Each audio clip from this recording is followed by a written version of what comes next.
গ্রাম ছাড়া ওই রাঙা মাটির পথ আমার মন ভুলায় রে। হ্যালো বাচ্চা কাচ্চাগুলা, তোমরা কেমন আছো? তোমাদের সামনে আবার চলে এসেছি বাংলা প্রথম পত্রের একটি নতুন কবিতা নিয়ে। সেটি হলো যাব আমি তোমার দেশে। ঠিক আছে, লিখেছে কে? আমাদের সকলের প্রিয় পল্লী কবি জসিমউদ্দিন।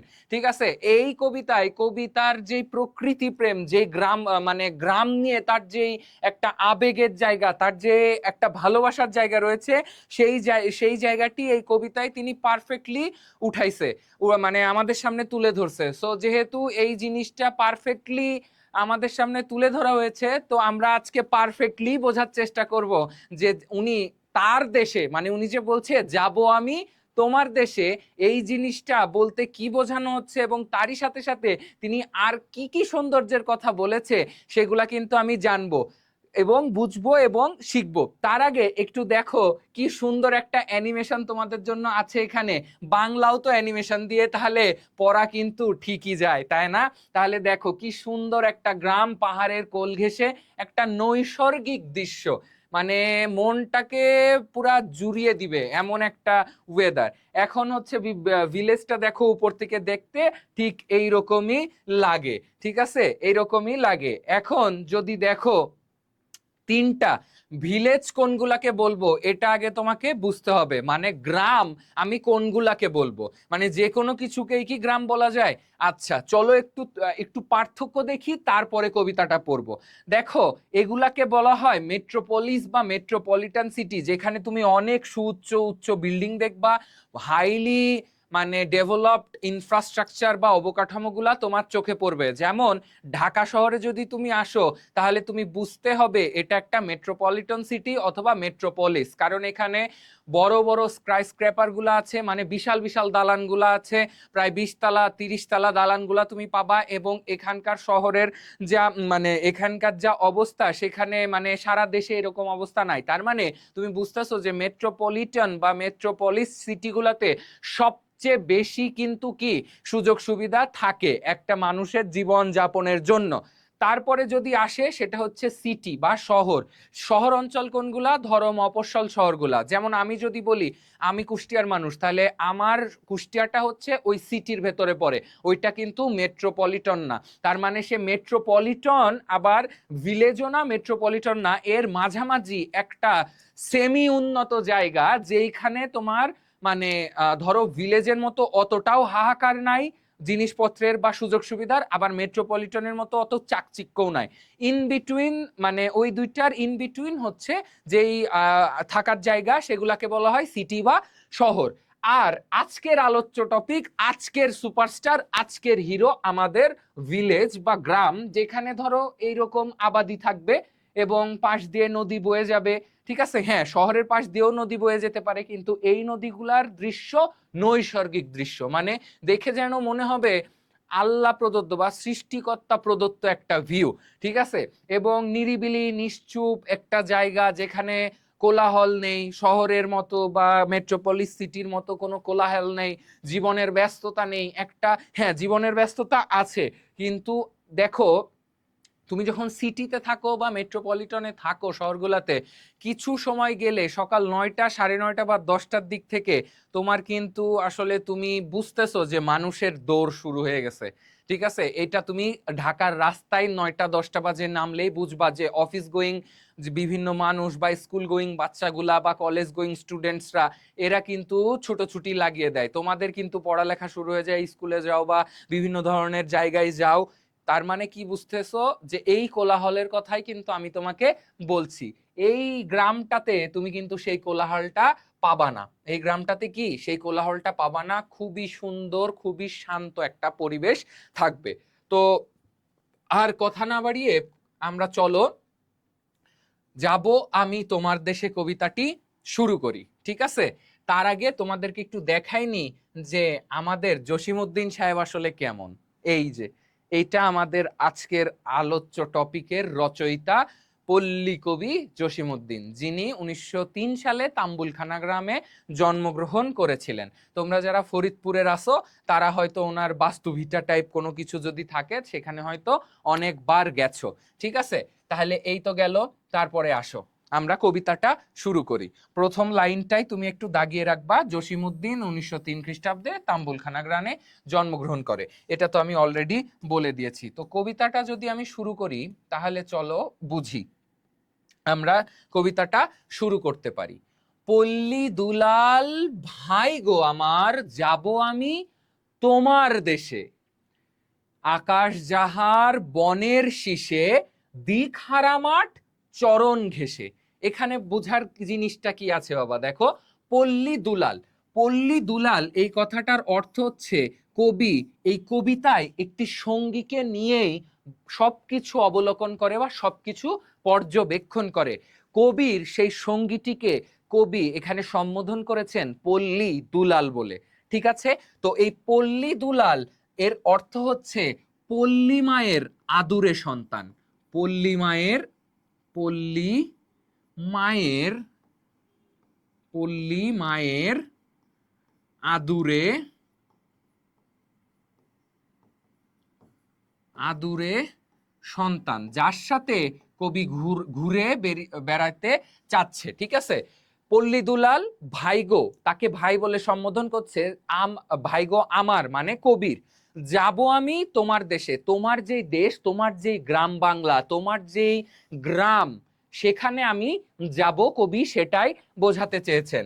আকাশ যাহার বনের শীষে, দিক হারা মাঠ চরণ ঘেঁষে, মানে ওই গ্রামের ব্যাখ্যা দিতে যে কবি বলছেন আকাশ যাহার বনের শীষে, শীষে মানে কি আকাশ, ওখানে যেন বনের শীর্ষে বা বনের মাথার উপরে এসে আকাশটা যেন মিলিয়ে গেছে এমন একটা অনুভূতি হয়।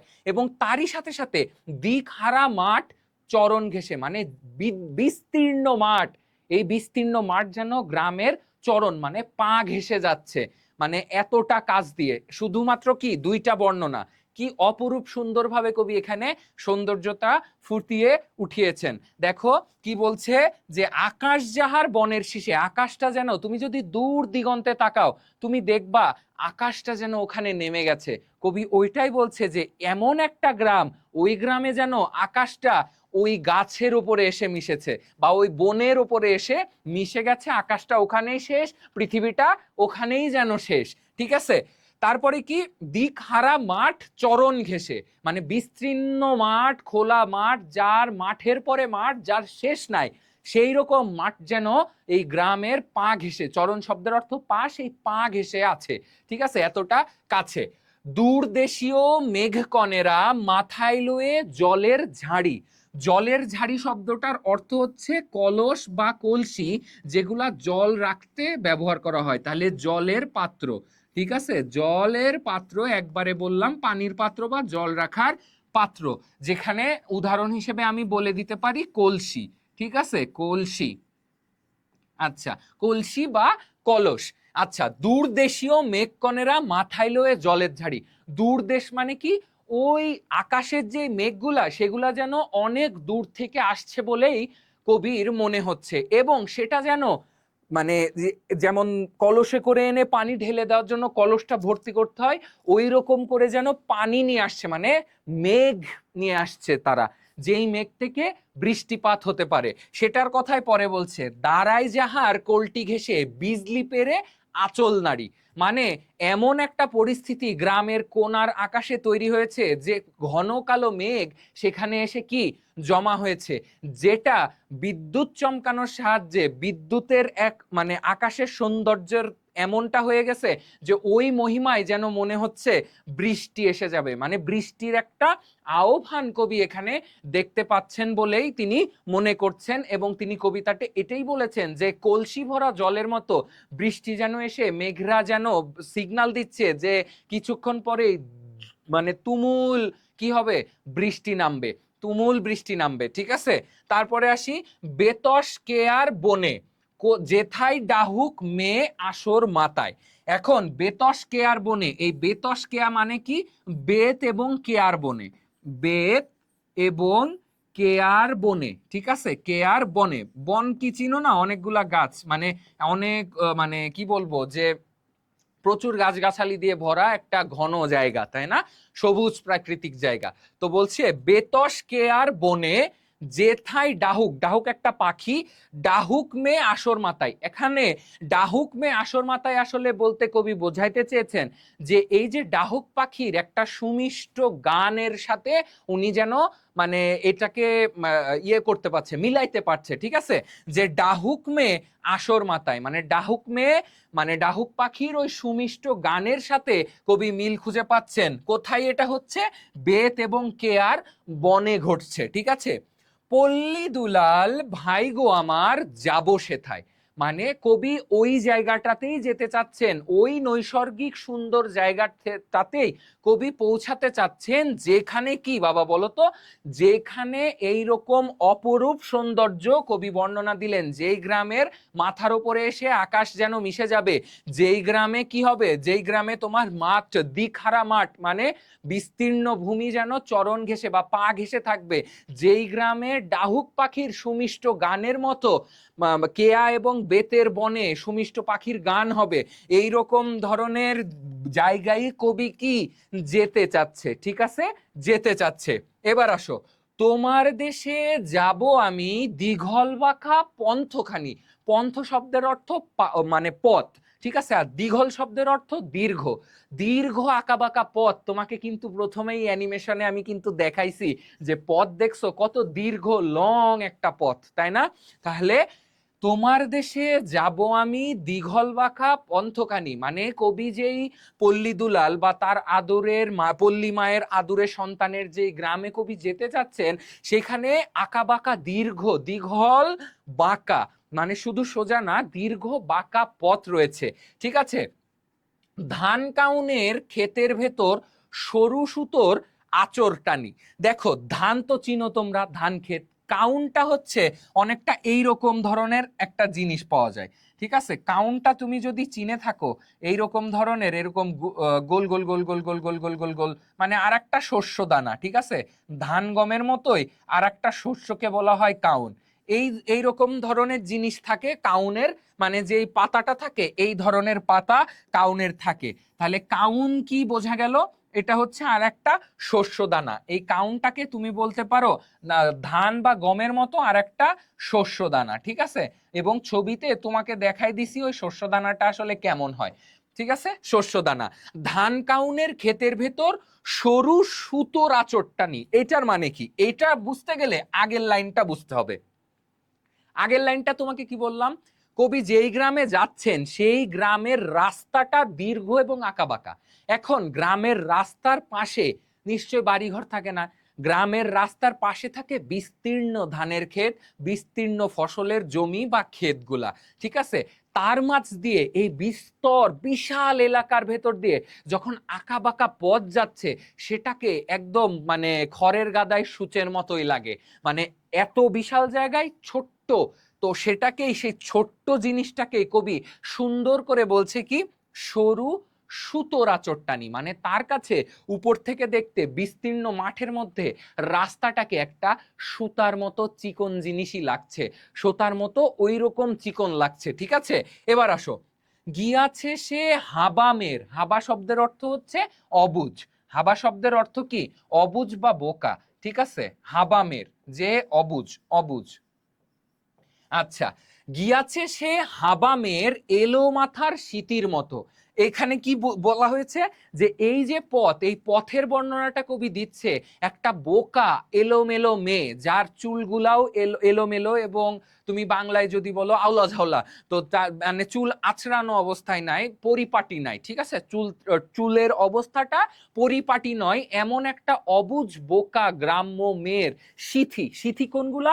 ধরো আমি যদি চুল ইয়ে করি, এই পাশ থেকে একটা সিথি দেখবা, আবার এই দিক থেকে সিথি যাবে, তাই না? তোমাদের প্রত্যেকের মাথায় সিথি, মানে একটা জায়গা থেকে চুলগুলা দুই দিকে চলে গেছে, ওই জায়গাটা।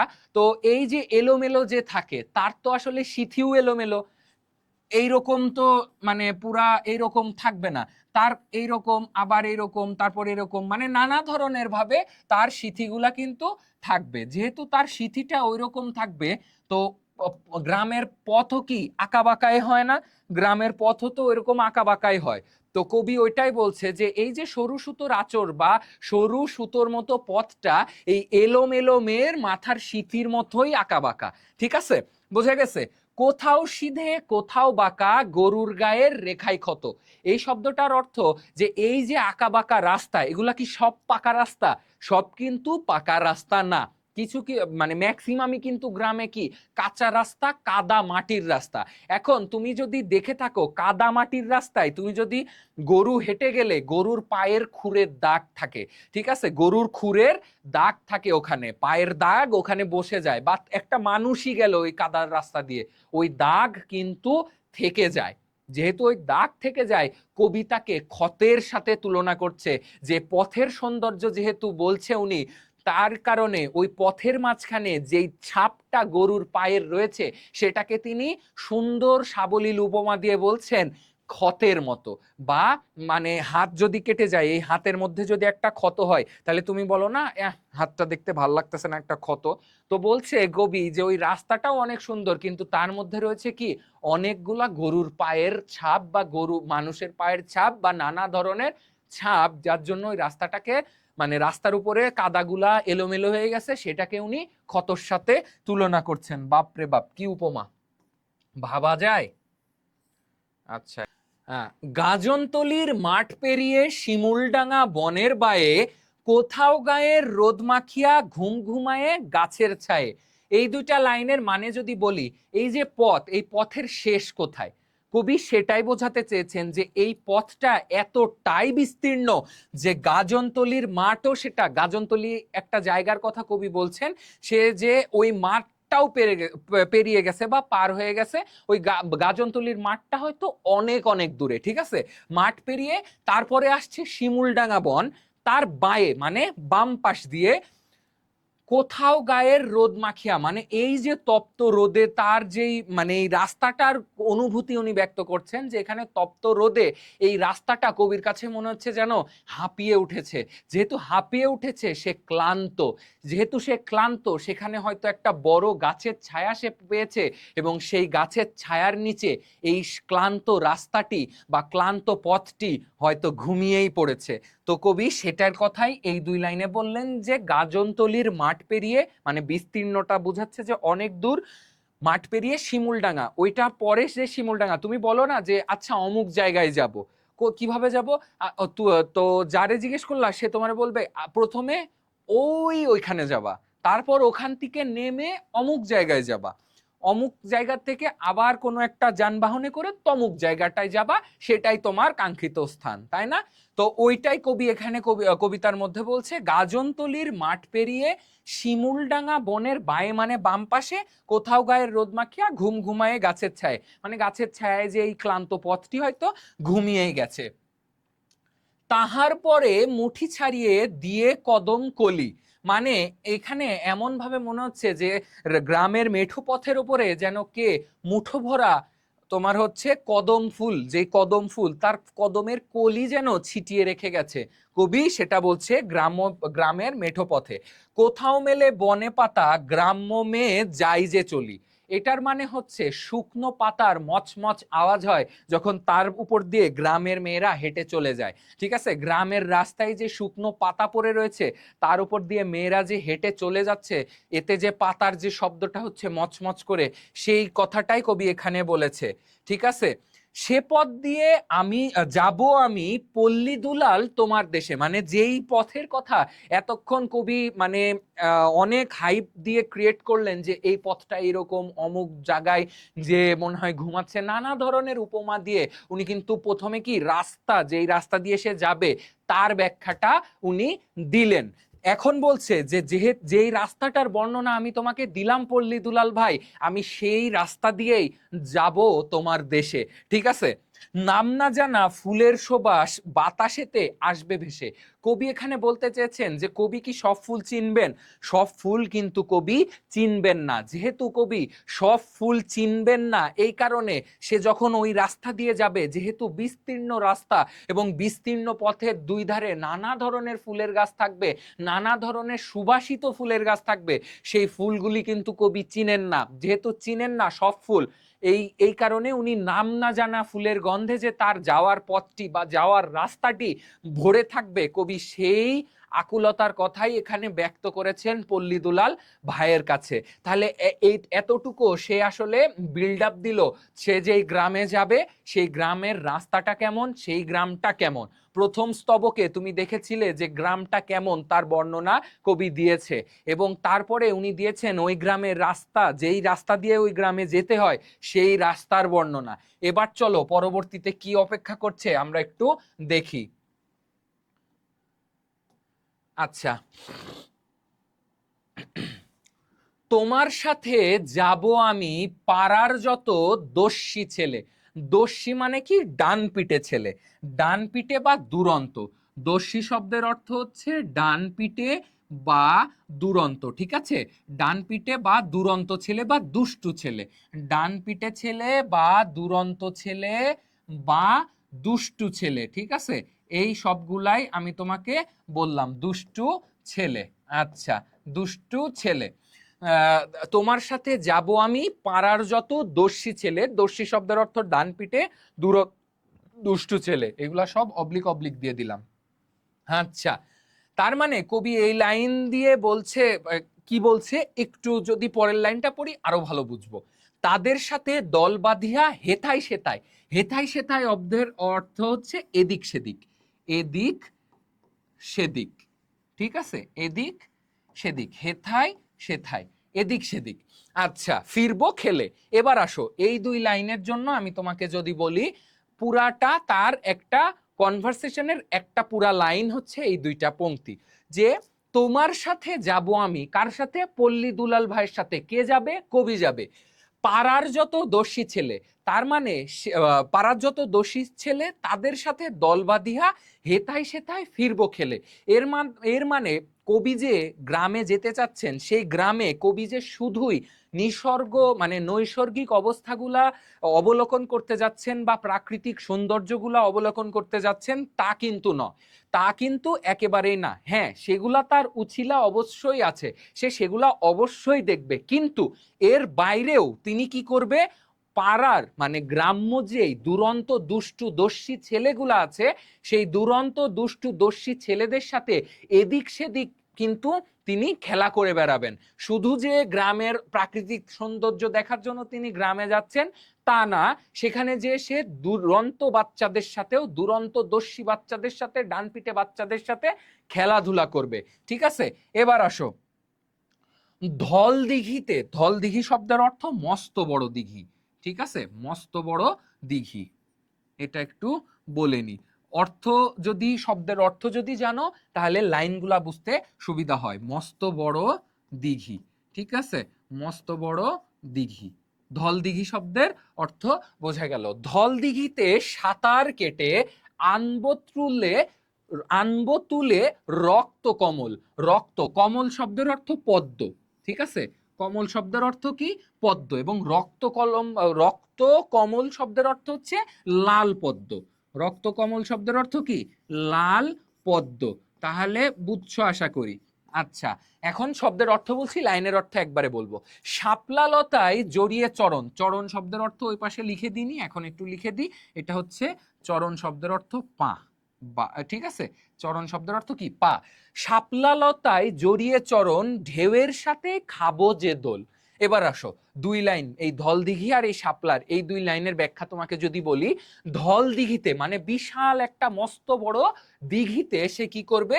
ধল দিঘি শব্দের অর্থ মস্ত বড় দিঘি, সেই মস্ত বড় দিঘিতে সে সাঁতার কাটবে। সে কি সাঁতার কাটবে কবি, ঠিক আছে? সেই আশাও তিনি ব্যক্ত করছেন। এবং তিনি কি করবে? সেখানে দিঘিতে যখন সাঁতার কাটবে সেখান থেকে তিনি লাল পদ্ম সংগ্রহ করবেন।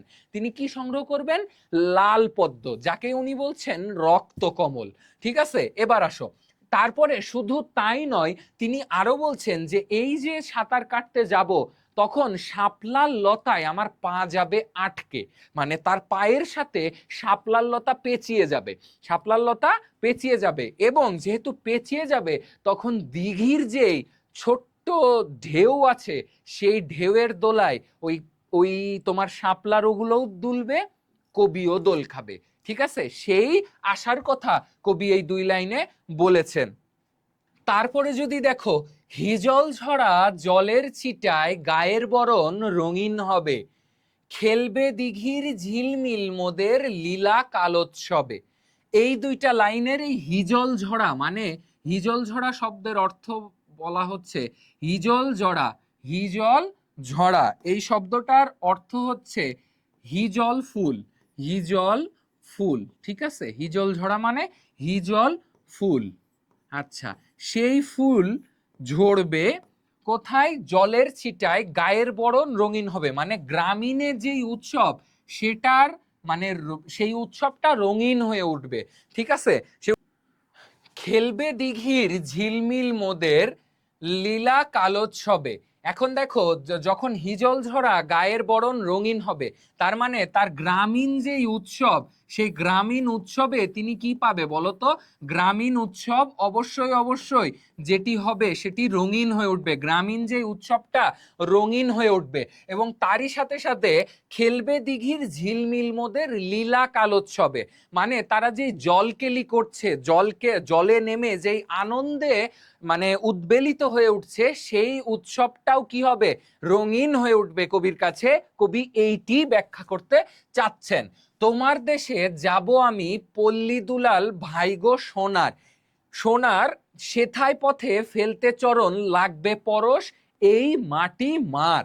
এখন কবি বলছে যে দেশ, এই গ্রামকে তিনি মাটি এবং মা বলে তুলনা করছেন, এবং এটিকে তিনি সোনার দেশ উপাধিও দিচ্ছেন। এবং এখানে তিনি কি বলছে? আবারও সেই তার সখা বা বন্ধু পল্লী দুলাল বা পল্লী মায়ের আদুরে সন্তান বন্ধুর সঙ্গে কথোপকথনের মাধ্যমেই তো এই কবিতাটা, তিনি আবারও আকুলতা ব্যক্ত করছেন যে তোমার দেশে যাব আমি পল্লী দুলাল ভাইগো, সোনার সেথায় পথে ফেলতে চরণ লাগবে পরশ এই মাটি মার। মানে তিনি যদি সেখানে যেতে পারেন, এই যে বলছেন যে তোমার দেশে আমি যাব, ওইটা হচ্ছে একটা মাটি এবং মা, এবং এই মাটি এবং মাকে উনি সোনার দেশ বলেই আখ্যায়িত করছেন। ওইখানে যে উনি যখন পা ফেলবেন বা চরণ ফেলবেন, উনি যেন নিজেকে ধন্য মনে করবেন, কবি সেই আশাও এখানে ব্যক্ত করেছেন। এবার আসো, আচ্ছা, ডাক বসে থা পাখির ডাকে ভাব করিব পাখির সনে। পাখির সনে, সনে শব্দের অর্থ হচ্ছে সঙ্গে। ঠিক আছে, সনে শব্দের অর্থ কি? সঙ্গে। ভাব করিব তোমার সনে, এরকম অনেক গান শুনছো না? তো সনে শব্দের অর্থ সঙ্গে, সেখানে যে পাখি ডাকবে, কবি তার সঙ্গেও কি বন্ধুত্ব করার একটা অভিপ্রায় এখানে ব্যক্ত করেছেন। অজান ফুলের রূপ দেখিয়া মানব তারা বিয়ের কনে। এটার অর্থ যে কবি আবারও কিন্তু নানা ধরনের ফুল, মানে ফুল ওখানে দেখতে পাবেন। যেহেতু নানা ধরনের ফুল ওখানে দেখতে পাবেন, কবি বলছেন এ যেন নতুন বিয়ের কোণে, মানে কবি এই অজানা ফুলকে আখ্যায়িত করছেন নতুন বিয়ের কোণের সঙ্গে, যাকে ধরো চিনে না, বাট সে কি সুরভিত বা সুবাসিত অবস্থায় রয়েছে। তো কবি তাকেই বলছে যে অজান ফুলের রূপ দেখিয়া মানব তারে বিয়ের কোণে, মানে যে মানে ফুলের যে অজানা ফুল, তাকে সে নতুন বিয়ের কোণের সাথে কি তুলনা করছেন।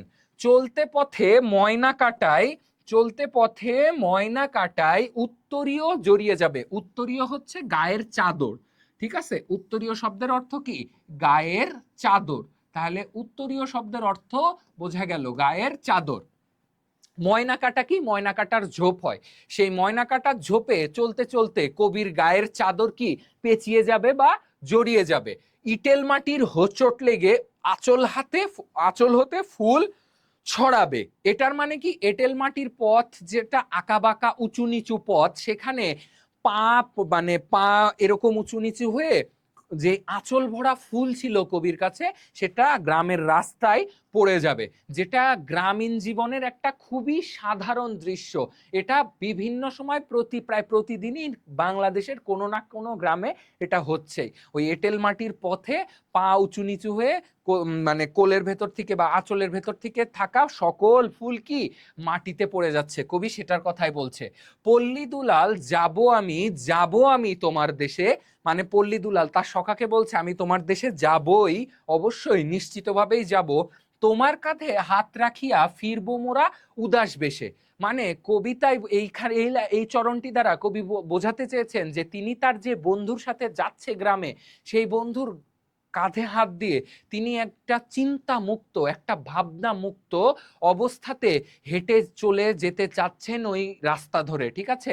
মানে যেখানে তার কোনো চিন্তা থাকবে না, যেখানে তিনি খুব সুন্দর মতো বাঁচতে পারবেন এবং প্রকৃতির যে সৌন্দর্য সেটা আস্বাদন করতে পারবেন বলেই কবি কি মনে করছেন, ঠিক আছে? এবার আসো, তোমার কাঁধে হাত রাখিয়া, তোমার কাঁধে হাত রাখিয়ে, আচ্ছা এটা তো বললাম। বনের পাতার ফাঁকে ফাঁকে দেখবো মোরা সাজ বাগানে। সাজ শব্দের অর্থ সন্ধ্যা, সাজ শব্দের অর্থ কি সন্ধ্যা, ঠিক আছে? সাজ শব্দের অর্থ সন্ধ্যা। তাহলে বলতেছে যে বাগানের পাশ দিয়ে যখন যাচ্ছে তখন টাইমটা সন্ধ্যা, এবং এই সন্ধ্যার এই সময় যখন পাতাগুলা খুব ঘন হয়ে ওঠে তার ফাঁকে ফাঁকে দিয়ে কি কি দেখবে। আচ্ছা, বনের পাতার ফাঁকে ফাঁকে দেখবো মোরা সাজবাগানে, যেটা বললাম সাজ শব্দের অর্থ আগেই কি সন্ধ্যা ছিল। ফুল ফুটেছে হাজার রঙের মেঘতুলিকার নিখুঁত টানে। এই কথাটার অর্থ হচ্ছে এই যে ফুল তুলেছে হাজার রঙের, এই যে অস্তগামী যেই সূর্য আছে, যেই অস্তগামী সূর্য, সেই অস্তগামী সূর্যে মেঘের যে নানা ধরনের বিচিত্র রঙের খেলা হয় মেঘের ভেতরে, তুমি লক্ষ্য করলে দেখবে শেষ বিকেলে বা ঠিক সন্ধ্যার আগে আগে যখন সূর্যটা অস্ত চলে যাচ্ছে, ওই টাইমে কিন্তু প্রিয় শিক্ষার্থীরা তোমরা যদি চিন্তা করে দেখে থাকো বা তাকিয়ে দেখে থাকো বা একটু উপলব্ধি করে থাকো, তাহলে দেখবে বিচিত্র মেঘের নানা রঙের খেলা চলে। ওই সময় কিন্তু এক একটা রং একটু গাঢ় কালার হয়, একটু হালকা কালার হয়, কোনোটা অন্যরকম একটু কালচে কালার হয়, তার মানে একটা অপূর্ব রঙের মিশেল কিন্তু সেটা তৈরি হয়। এবং এই সৌন্দর্যটাকে কবি বলেছে তুলির টানের মতো সুন্দর। মেঘ যেন একটা তুলির আঁচড় এখানে দিয়েছে, যে তুলি দিয়ে তুলি দিয়ে আমরা রং করি না, মেঘ যেন সেই রঙের খেলায় মেতেছে একটা তুলির টানে। কিন্তু এটা অস্তগামী সূর্যের জন্য মেঘের যেই খেলা সেটি বোঝানো হচ্ছে, অস্তগামী সূর্যের জন্য, ঠিক আছে? অস্তগামী সূর্যের জন্য ডট ডট দিলাম, যেটা আমি মুখে বললাম সেটা লিখে নিবা। অস্তগামী সূর্যের জন্য মেঘের যে নানা ধরনের খেলা শুরু হয় সেটির কথাই কবি এখানে বলেছেন, এবং তাকে উপমা দিয়ে বলেছেন এই মেঘ যেন তুলির টান, বা যে রং তুলি আমরা চিনি সেই তুলির টানের যেন নিখুঁত একটা টান সেখানে কবি দেখতে পান। আচ্ছা আচ্ছা, শেষের পথে চলে এসেছি আমরা কবিতাটা। আচ্ছা, গাছের শাখা দুলিয়ে আমি পারবো সে ফুল মনের আসে। আসে মানে কি ইচ্ছা মতো, মনের ইচ্ছা মতো সে কি গাছের ডালটা এভাবে দুলিয়ে ওই ফুলগুলা কি সে পেরে নেবে, ইচ্ছা মতো সে ফুলগুলা পেরে নেবে। উত্তরীয় ছড়িয়ে মানে চাদর ছড়িয়ে, গাছ উপরে আছে, নিচে চাদর ছড়িয়ে এভাবে কি ঝাঁকি দিবে, ফুলগুলো পড়বে, সেগুলা সে কুড়িয়ে নেবে ইচ্ছা মতো। উত্তরীয় ছড়িয়ে তুমি, তুমি মানে পল্লী দুলাল বা তার যে বন্ধুর সাথে তিনি ঘুরিয়ে বেড়াচ্ছেন তার কথা। উত্তরীয় ছড়িয়ে তুমি দাঁড়িয়ে থেকো বনের পাশে, মানে ওই গাছের নিচে যেন সে দাঁড়িয়ে থেকে এই চাদর বিছিয়ে ফুলগুলা নিয়ে নেয়। কবি যেটা ঝাড়া দিবেন গাছের ডাল ধরে সেই ফুলগুলা। যে ঘাটেতে ভরবে কলস গায়ের বিভল পল্লীবালা। বিভল পল্লীবালা, বিভল শব্দের অর্থ হচ্ছে আনমনা বা ধরো সরল, ঠিক আছে? বিভল শব্দের অর্থ কি? বিভল শব্দের অর্থ হচ্ছে আনমনা, ঠিক আছে? বিভল শব্দের অর্থ হচ্ছে আনমনা, আনমনে, আনমনে, ঠিক আছে? আনমনে। আর পল্লীবালা শব্দের অর্থ কি? পল্লীবালা শব্দের অর্থ হচ্ছে তোমার গ্রামের মেয়ে। তাহলে আনমনে চলা যে গ্রামের মেয়ে তার কথা কবি এখন বলছেন। এখানে একটু রোমান্টিসিজম কবি করেছেন, কিভাবে? যে ঘাটেতে ভরবে কলস গায়ের বিভল পল্লীবালা, মানে আনমোনা গ্রামের মেয়ে যেই ঘাট থেকে তার কাখে করে কলসি এনে সেই কলসিতে পানি ভরবে, সেখানে কি করবে, সে ঘাটেরই এক ধারেতে আসবো রেখে ফুলের মালা। ঠিক আছে, এখানে একটা চরম রোমান্টিক অবস্থা তিনি ক্রিয়েট করতে চেয়েছেন, যে একটা আনমনে আসা গ্রাম্য মেয়ে তার কলসি কাছে আসবে, যেখান থেকে পানিটা কলসিতে ভরবে, তিনি সেইখানে একটি ফুলের মালা তার জন্য আগে থেকেই রেখে আসবেন। ঠিক আছে, দিঘির সে কি রেখে চলে যাবে, দেখো কি করে। দিঘির জলে ঘট বুড়াতে পথে পাওয়া মাল্যখানি কুড়িয়ে নিয়ে ভাববে ইহা রেখে গেছে কেই না জানি। মানে কতটা একটা সুন্দর রোমান্টিকতা এখানে ফুটে উঠেছে, যে দিঘির জলে যখন মানে পানি কলসি কলস ভরতে এসে সে পথে কুড়িয়ে পাবে একটা সুন্দর গেথে রাখা মালা, সে ভাববে কে না জানি আমার জন্য রেখে গেছে এই সুন্দর মালাটি। ঠিক আছে, ওই গ্রামের পল্লী মেয়ে বা গ্রামের ওই অবুঝ বা আনমনা মেয়েটা, সে কিন্তু মানে মনে মনে খুশি হবে যে আমার জন্য কে জানি না এখানে সুন্দর করে মালা গেথে রেখে গেছে। চেনে না তার হাতের মালা হয়তো সে বা পরবে গলে, মানে সে চেনে না এমন ব্যক্তি দিয়ে যাওয়া মালা হয়তো নিজে খুশি হয়েই গলায় পরে নেবে। ঠিক আছে, আমরা দুজন থাকবো বসে, আমরা দুজন মানে কি, কবি এবং ওই পল্লী দুলাল, আমরা দুজন থাকবো বসে, বসে থাকবে ঢেউ দোলা সেই দিঘির কোলে। দিঘির কোলে মানে দিঘির এক কোণাতে এক কর্নারে সে আর তার বন্ধু বসে বসে এই দৃশ্য কিন্তু দেখবে।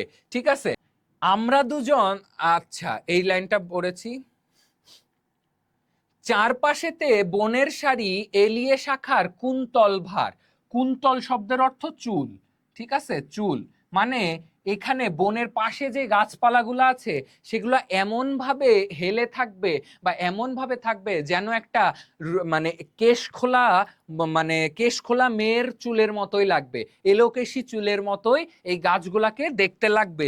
সেটাই বলছে যে চারপাশেতে বনের সারি, চারপাশে গাছপালাগুলা এমন ভাবে থাকবে, এগুলো কিন্তু সন্ধ্যা নেমে গেছে অলরেডি, তো এখন এই গাছগুলা এমন ভাবে চারপাশে থাকবে দেখলে মনে হবে কোনো এলোকেশি মেয়ে যেন তার চুলটা খুলে দিয়েছে, এমন একটা অবস্থা।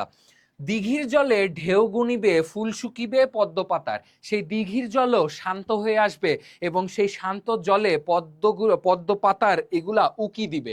ঠিক আছে, সেটার কথা কবি বলছে।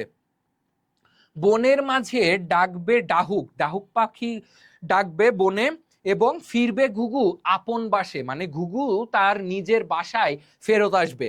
দিনের পিদিম ঢুলবে ঘুমে রাত জাগা কোন ফুলের বাসে, দিনের পিদিম মানে সূর্য অস্ত গেল, ঢুলবে ঘুমে রাত জাগা মানে গভীর রাত নেমে এলো। ঠিক আছে, এবার আসো, চার ধারেতে বন জুড়িয়া রাতের আধার বাঁধবে বেড়া, সেই কুহেলির, কুহেলি শব্দের অর্থ কুয়াশা, কুহেলি শব্দের অর্থ কি, কুয়াশা। ঠিক আছে, সেই সেই কুহেলির কালো ধারায় দিঘির জড়ো পড়বে ঘেরা। এইটা হচ্ছে আসলে রাতের নিস্তব্ধতার কথা কবি বলছেন এই দুই লাইন দ্বারা, রাতের নিস্তব্ধতা, নিস্তব্ধতা, রাতের নিস্তব্ধতার কথা কবি এখানে বলছে, যে এই যে সন্ধ্যা বা রাত নেমে আইলো, সেই নেমে আসার কারণে এই অন্ধকার যেন একটা কালো বেড়া বা অদৃশ্য কালো কারাগার এদের জন্য তৈরি করলো। ঠিক আছে, ওই কারাগার থেকে কে মুক্তি পাবে না, সেই ঘন কালো কারাগার থেকে দিঘির জলটিও হয়তো মুক্তি পাবে না। তো এরই সাথে সাথে তোমাদের কিন্তু কবিতাটি শেষ হয়ে গেল। এখন তোমাদের যেটি করতে হবে, তোমাদের এই কবিতাটি আমি যা যা বলেছি তোমরা অবশ্যই অবশ্যই দেখে নিবে কোন লাইনের কি মানে, এবং পরবর্তীতে তুমি যেটি করবে সেটি হচ্ছে এর মানেগুলা জানবে। আমি যা বললাম এই ভিডিওটি বারবার দেখবে। ঠিক আছে, বারবার দেখবে, ইনশা আল্লাহ তুমি এই কবিতাটি খুব সুন্দর মতো বুঝতে সক্ষম হবে। ঠিক আছে, সক্ষম হবে। এরপরে যদি বলি, এই দুইটা ইম্পর্টেন্ট, শব্দার্থটা পড়বা আর কোথা থেকে নিয়েছে সেটা পড়বা। ঠিক আছে, এই তো গেল, আর কবিতাটাও আমি ব্যাখ্যা করে দিছি, এই জিনিসটাও ভেরি ভেরি ইম্পর্টেন্ট, এটা থেকে এমসিকিউ আসবে। তাহলে এই তো, এইটাই ছিল আমাদের আজকের যাব আমি তোমার দেশে কবিতা নিয়ে যত আলোচনা। আচ্ছা, এবার যদি তোমাদেরকে আমি বর্ণনা করে দিই, বাবা বলো তো কি দিব। তোমাদের যে কোশ্চেন গুলা আছে, কি কি কোশ্চেন আসতে পারে এখান থেকে, সেগুলা যদি আমি তোমাদেরকে একটু দেখাই দিই। দেখো, তোমরা এই পিডিএফটা কিন্তু পেয়ে যাবে। এই পিডিএফটা তুমি যদি ঠিকঠাক মতো, তুমি কি বলবো, তুমি যদি ঠিকঠাক মতো এই পিডিএফটা পড়তে পারো, ইনশাল্লাহ এখান থেকে যা কোশ্চেনই আসুক তুমি কিন্তু পারবে। এখন এইখানে যে কবিতাটি আমি তোমাদেরকে বুঝাইলাম, এই কবিতার মধ্যে তুমি কিন্তু দেখেছো বাবা, পুরাটাই একটা গ্রামের নৈসর্গিক সৌন্দর্য নিয়ে বর্ণনা করা হয়েছে। কখনো রাস্তা নিয়ে, কখনো গ্রামটি নিয়ে, কখনো দিঘি, বা কখনো গ্রামের যেই মেয়েরা আছে তাদেরকে নিয়ে। তার মানে বিভিন্ন ধরনের অবস্থাতেই কিন্তু কি আছে বাবা বলো তো, এটি বলা আছে, বা সৌন্দর্য বলা আছে। কে বলেছে? আমাদের পল্লী কবি জসিমউদ্দিন। তো তার জন্মগুলা, বা তার জন্ম কোথায়, কি এগুলা এখানে সাজিয়ে দেওয়া আছে। তারপরে রচনা কি আছে, সাহিত্য পরিচয় কি, সেগুলাও দেওয়া আছে। এখন বিশেষ অবদান তিনি কি পেয়েছেন, কবর কবিতাটি, এইখানে তোর দাদির কবর ডালিম গাছের তলে, ওই ওই ওই রকম ধরনের রচনা উনি লিখেছেন। এবং তারপরে কি, বিভিন্ন ধরনের সাহিত্যকর্ম মনে রাখার জন্য তোমাদের এখানে ছন্দ দেওয়া হয়েছে, যেটা খুবই খুবই খুবই খুবই কি গুরুত্বপূর্ণ। ঠিক আছে, এবার হচ্ছে তুমি এখানে সাধারণ কোশ্চেন গুলা পেয়ে যাবা। ঠিক আছে, ঠিক আছে, প্রশ্নগুলা তুমি এখানে পেয়ে যাবা, তুমি অ্যান্সার করবা যে 1903 খ্রিস্টাব্দের 30শে অক্টোবর ফরিদপুর জেলার কোন গ্রামে জন্মগ্রহণ করেন? তাম্বুলখানা গ্রামে তিনি জন্মগ্রহণ করেছেন। ঠিক আছে, তিনি জন্মগ্রহণ করেছেন। এবার আসো, এবার এই কোশ্চেনগুলা কিন্তু আছে, তুমি দেখতে পাবা, এখান থেকে অ্যান্সারগুলা তুমি করে ফেলবা। ঠিক আছে, এখান থেকে অ্যান্সারগুলা করে ফেলবা। এবার আসো, এবার আসো, আমরা যদি যাই, এই যে বাতাসে ভেসে আসে নাম না জানা ফুলের সুবাস, ছোট ছোট জিনিসগুলা তোমার যদি মনে না থাকে, তুমি এখান থেকে খুব ইজিলি দেখে নিতে পারবা। ঠিক আছে বাবা, খুব ইজিলি তুমি কিন্তু দেখে নিতে পারবা। এবার আসো, এবার যদি বলি, এই যে এই পর্যন্ত তোমার থাকবে, এগুলা তুমি অবশ্যই বাসায় পড়বা। এগুলা বাসায় পড়বা। উৎস পরিচিতি, পাঠের উদ্দেশ্য এখানে দেয়া আছে, কবি কিভাবে যাবেন সেগুলা দেয়া আছেন। এটা হচ্ছে যে মাত্রাবৃত্ত ছন্দে রচিত, 6 মাত্রার মাত্রাবৃত্ত ছন্দ একটা। ঠিক আছে, এই কবিতাটা, এখন ছন্দ সম্পর্কে তুমি সামনে জানবা, যে কোনগুলা কি কি, কোন কোন ধরনের ছন্দ বাংলা কবিতায় আছে, সেগুলা তুমি শিখতে পারবা সামনে, পরবর্তীতে যখন ইন্টারে উঠবা তখন। আচ্ছা, এবার দেখো, এখানে হচ্ছে বিভিন্ন ধরনের অনুধাবনমূলক প্রশ্ন তোমার হচ্ছে এখানে আমরা কিন্তু দিয়ে দিয়েছি। এই যে জ্ঞানমূলক এখানে পাচ্ছ, লেখক পরিচিতি থেকে আসতে পারে জ্ঞানমূলক, এবং আরো কিছু অনুধাবনমূলক কিন্তু এখানে আমরা অ্যাড করেছি।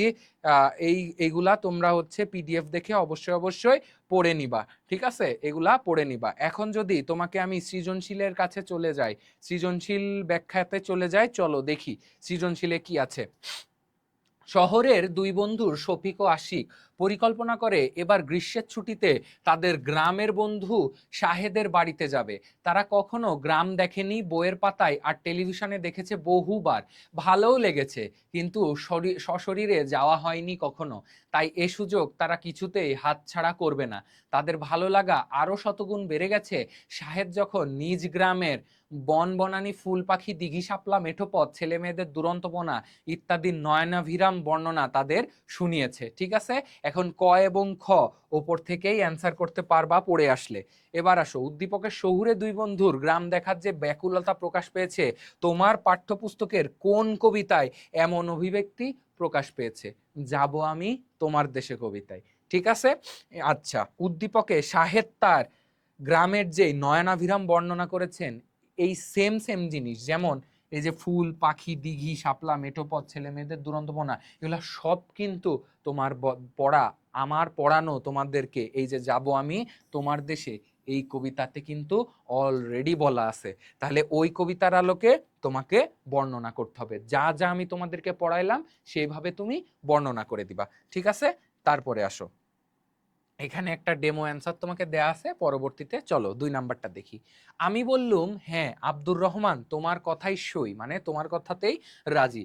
শীতকালটা আমি পানশিরেই কাটাবো, তোমার খুশির জন্য নয়, আমার প্রাণ বাঁচানোর জন্য। আমি আমি বুঝিয়ে বললুম, তুমি যদি সমস্ত শীতকালটা জানালার পাশে বসে কাটাও, তবে আমার রান্না করবে কে? কবি কার সঙ্গে ডাকবেন, তারপরে পল্লী দুলাল বলতে কি বোঝানো হয়েছে, এগুলা কিন্তু কবিতা থেকে পাবা। উদ্দীপকের সঙ্গে যাব আমি তোমার দেশে কবিতার বৈসাদৃশ্য কিসে, বৈসাদৃশ্য কিসে? দেখো উনি কিন্তু সঙ্গীকে বলেছিল যে কবিতায়, সঙ্গীকে কবি বলেছিলেন কি যে তোমাকে যেতেই হবে, যেহেতু যে মানে কবি যাবে এবং তার সঙ্গে তার সঙ্গীও কি যাবে সেখানে, এখানে কিন্তু যে মানে যেতে অস্বীকৃতি জানাচ্ছে, তুমি যদি সমস্ত শীতকালটা আমার রান্না করবে কে, ঠিক আছে? তার মানে বোঝা যাচ্ছে এখানে, এইখানে বৈসাদৃশ্যটা দেখা যাচ্ছে। উদ্দীপকের লেখক ও যাব আমি তোমার দেশে কবিতার কবি দুইজনই দুই মেরুর বাসিন্দা, অবশ্যই দুই ভুবনের দুই বাসিন্দা, বন্ধু চিরকাল, ঠিক আছে? এবার আসো, কেন লেখক? আমাদের যেই জসিমউদ্দিন, সেই জসিমউদ্দিন যাওয়ার জন্য, গ্রামে যাওয়ার জন্য ব্যাকুল হয়ে উঠেছে, তার নানা ধরনের সৌন্দর্য এখানে তিনি কি ব্যাখ্যা করেছেন, কিন্তু এইখানে উদ্দীপকের কবি কিন্তু কমপ্লিটলি তা এড়িয়ে গেছেন, এবং এগুলা তিনি কিন্তু, প্রিয় শিক্ষার্থীরা, এগুলা কিন্তু তিনি কোনোভাবেই বলেন নাই, এবং উনি গ্রামের সৌন্দর্যটা অবলোকনও করতে চান নাই কোনোভাবেই, ঠিক আছে? তার মানে তারা দুই ভুবনের দুই বাসিন্দা বা দুই মেরুর বাসিন্দা, তা বোঝা গেল। দাও ফিরে সে অরণ্য, লও এ নগর, লও যত লৌহ লোষ্ট্র কাষ্ঠ ও প্রস্তর হে নবসভ্যতা, হে নিষ্ঠুর সর্বগ্রাসী, দাও সে তপবন পুণ্যচ্ছায়া রাশি, গ্লানিহীন দিনগুলি সেই সন্ধ্যা শান, সেই গোচারণ সেই শান্ত সামগান। ক খ আবারও উপরে দেওয়া আছে, পড়ে নিবা। যাব আমি তোমার দেশে কবিতার সঙ্গে উদ্দীপকটির সাদৃশ্য ব্যাখ্যা করো। গ্রামে যাওয়ার যে আকুলতা, সেই আকুলতার সাথে বা প্রাকৃতিক পরিবেশের সাথে মিশে থাকার যে আকুলতা, তার সঙ্গে কিন্তু মিল রয়েছে। উদ্দীপকের কবির আকাঙ্ক্ষার সাথে যাব আমি তোমার দেশের কবির আকাঙ্ক্ষাটা কতটা একীভূত, একীভূত পুরাটা বলা যাবে, আবার কিন্তু যাবে না, কারণ এখানে কিছু জিনিস বলা আছে, যেমন গোচারণের কথা বলা আছেন, সামগানের কথা বলা আছেন, সন্ধ্যা শান, গ্লানিহীন দিনগুলা, তপবন, সবকিছুর কথাই বলা আছে নগরে যাচ্ছে, কিন্তু ওই যে পথের বর্ণনা বা তোমার হচ্ছে কাজল দিঘির বর্ণনা বা তোমার হচ্ছে মেয়েদের বর্ণনা, এই বর্ণনাগুলা কিন্তু উদ্দীপকে নাই। তার মানে তুমি বুঝতেছো মিল আছে, সাদৃশ্যতা অবশ্যই আছে, দুইজনই গ্রামে যেতে চাচ্ছে, কিন্তু কতটুকু মিল আছে এটা তোমাদেরকে বলে দিলাম। এখান থেকে মিলিয়ে মিলে যেগুলা ওখানে আছে সেগুলা এখানেও আছে, কিন্তু যেগুলা কবিতায় আছে সব কিন্তু এখানে নাই, তার মানে সেই মিলগুলা তোমাকে লিখতে হবে। এবার আসো, জুবায়ের ও তার শহুরে বন্ধুরা বনভোজনের জন্য প্রত্যন্ত গ্রাম নবীপুরকে বেছে নেয়। সেখানে গিয়ে তারা দলে দলে নবীপুরের বিশাল বনে, নানা ফসলের মাঠে ও নদী তীরে হই হুল্লোড় করে বেড়ায়। দুপুরে সবাই নদীতে গোসল শেষে নবীপুরের নানা ঐতিহ্যবাহী খাবার দাবার দিয়ে ভোজন পর্ব শেষ করে। বিকেলে স্থানীয় ছেলে মেয়েদের সঙ্গে কানামাছি, গোল্লাছুট, দাঁড়িয়াবান্ধা, হাডুডু সহ নানা গ্রামীণ খেলায় মেতে ওঠে। শেষে গ্রামবাসীদের আমন্ত্রণে তাদের বাড়িতে গিয়ে বাহারি ফলমূল ও পিঠা পায়েস খেয়ে শহরের পথে রওনা দেয়। এখন জুবায়ের ও তার শহুরে বন্ধুদের বনভোজনে যাওয়ার ক্ষেত্রে যাব আমি তোমার দেশের কবিতার কোন দিকটি ফুটে উঠেছে? এই যে শহুরে ব্যস্ততাটাকে ভুলে যে গ্রামে যাওয়া, গ্রামে যেয়ে যে আকাঙ্ক্ষা প্রকাশ করেছে কবি, এখানে কিন্তু এরাও সেই গ্রামে যাওয়ার, গ্রামের সৌন্দর্য অবলোকন করার আকাঙ্ক্ষা এখানেও সিমিলারলি কি প্রকাশ পেয়েছে। সো এদিক থেকে সাদৃশ্যতা রয়েছে। উদ্দীপকটি যাব আমি তোমার দেশে কবিতার বিষয়বস্তুটিকে কতটুকু ধারণ করতে পেরেছে? সম্পূর্ণরূপে পারে নাই, সম্পূর্ণরূপে পারে নাই, কারণ কবিতায় কবি অনেক কিছু করেছেন, গ্রামের সৌন্দর্য ব্যাখ্যা করেছেন, গ্রামে উনি যেতে চেয়েছেন, সন্ধ্যাবেলায় কোনো এক জায়গায় থাকতে চেয়েছেন, অনেক কিছু করতে চেয়েছেন, সমগ্র ভাবকে এটি ফুটিয়ে তোলেনি, বাট অবশ্যই কিছুটা ভাব হলেও এটা ফুটিয়ে তুলতে সক্ষম, ঠিক আছে? ফুটিয়ে তুলতে সক্ষম। এবার আসো, তুমি কি ভাই আসবে আমার পথভোলা মাঠ নদীর দেশে, জেঠাই মাঝি ঢেউয়ের তালে ভাটিয়ালি গাই মধুর হেসে, তুমি যদি যাও বিলের জলে, তুলবো শালুক ছুটবো দলে, পাড়ার সব বন্ধু মিলে বাবুই ছানা আনবো তুলে।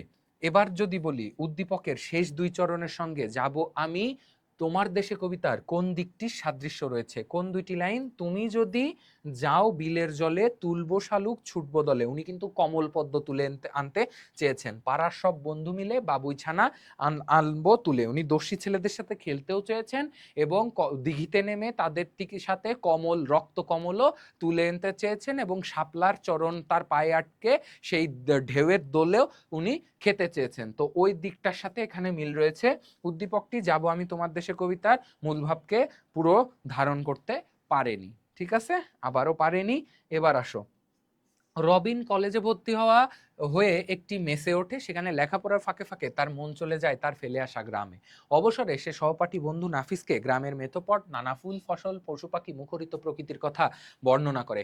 বিশেষ করে দুপুরবেলা দল বেঁধে নদীতে সাঁতার কাটা কবিও কেটেছেন। বিকেলবেলা লুকোচুরি, দাঁড়িয়াবান্ধা, গোল্লাছুট, হাডুডু সহ নানা খেলার কথা বলতে গিয়ে আবেগে তার মন উতলা হয়ে ওঠে।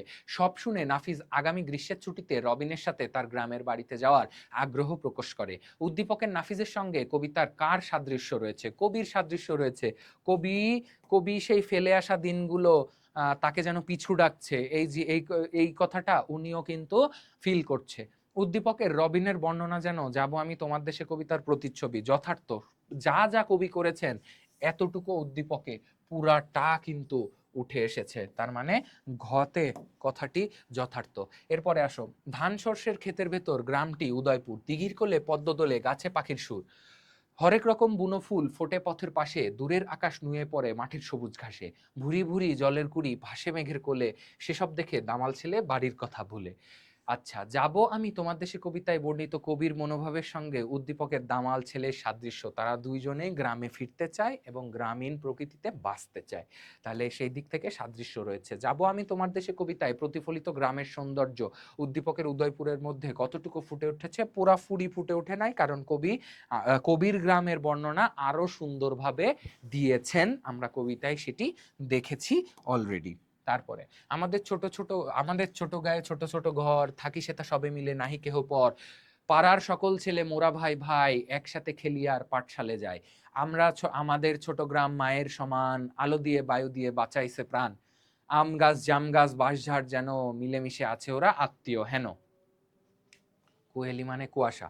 যাব আমি তোমার দেশে কবিতার সাথে কবিতা উদ্দীপকের সাদৃশ্য বর্ণনা। কবিও গ্রামের বর্ণনা দিয়েছেন, কেমন ভাবে কবিতায় বলেছেন যে গ্রামে কেমন কেমন নৈসর্গিক অবস্থা বিরাজ করছে, গ্রামটি কেমন হয়েছে, কেমন আছে, সবকিছুই কিন্তু কবি কি বলে দিয়েছেন এবং এখানেও সেগুলাই বলা আছে। তাহলে এদিক থেকে সাদৃশ্যটা ব্যাখ্যা করা যায়। উদ্দীপকে যাব আমি তোমার দেশে কবিতার সার্থক রূপায়ণ বলা যায় কি?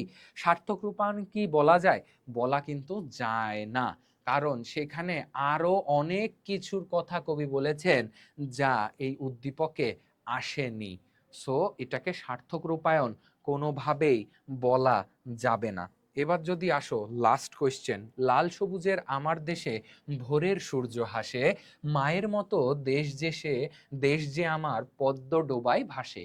এক তারাটা হাতে বাউল, গানে গানে কেবল নাচে।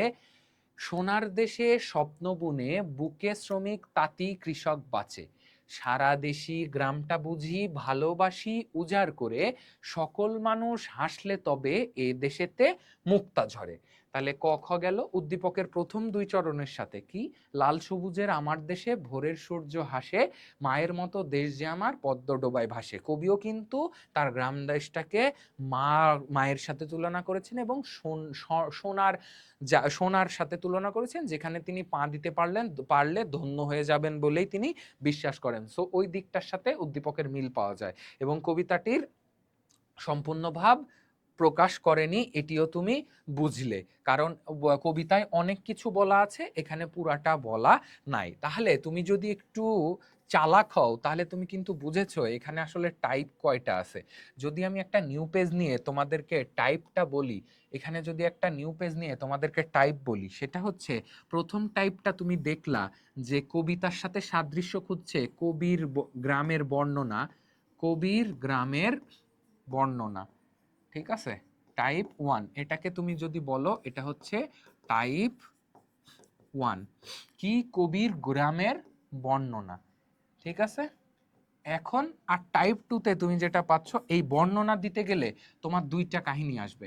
বর্ণনা দিতে গেলে একটা আসবে সাদৃশ্য, আর একটা আসবে কি বৈসাদৃশ্য, মানে গ্রামের বর্ণনার সাথে মিল আছে কি আর অমিল আছে কি। তো ওই দুইটাকে আলাদা টাইপ ধরার কোনো মানে নাই, তাহলে এটা একটা টাইপ 1। আর টাইপ 2-তে যদি বলি, তাহলে এই কবিতার টাইপ 2 হচ্ছে যে সম্পূর্ণ ভাবকে সম্পূর্ণ সম্পূর্ণ ভাবের বিশ্লেষণ, সম্পূর্ণ ভাবের বিশ্লেষণ মানে সম্পূর্ণ ভাবকে ধারণ করছে কিনা। এই দুইটা টাইপ, বাস এই দুইটা টাইপ দিয়ে যত কোশ্চেন আসুক তুমি পেরে যাবা। আশা করি তুমি পেরে যাবা, তোমাকে পারতেই হবে।